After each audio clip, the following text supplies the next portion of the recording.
Villa Narmada di Banjar Penestanan KJ Desa Sayan, Kecamatan Ubud, Kamis 3 Februari terbakar. Villa berbentuk joglo terbuat dari kayu tersebut hanya tersisa tiangnya saja.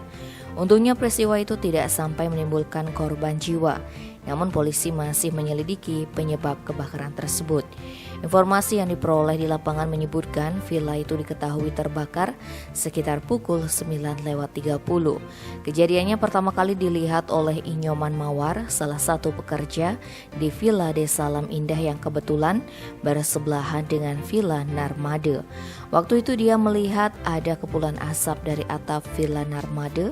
Saksi langsung berteriak meminta tolong dan didengar oleh Ika Dewi Dastre yang merupakan pemilik lahan Villa Narmada. Mereka langsung berusaha memadamkan api dengan alat seadanya, sementara saksi lainnya menghubungi Kepala Dusun Penestanan KJ dan meneruskan laporan ke pemadam kebakaran Gianyar. Sekitar pukul 10:30 api baru bisa dijinakkan. Kapolsek Ubud Kompol Imade Tama mengaku masih melakukan identifikasi dan olah tempat kejadian perkara untuk mengetahui penyebab kebakaran tersebut. Informasi yang didapat, villa itu ditempati seorang warga negara Swedia bernama Ingela Elisabeth Jansdott. Villa tersebut sering dipakai untuk tempat yoga dan meditasi.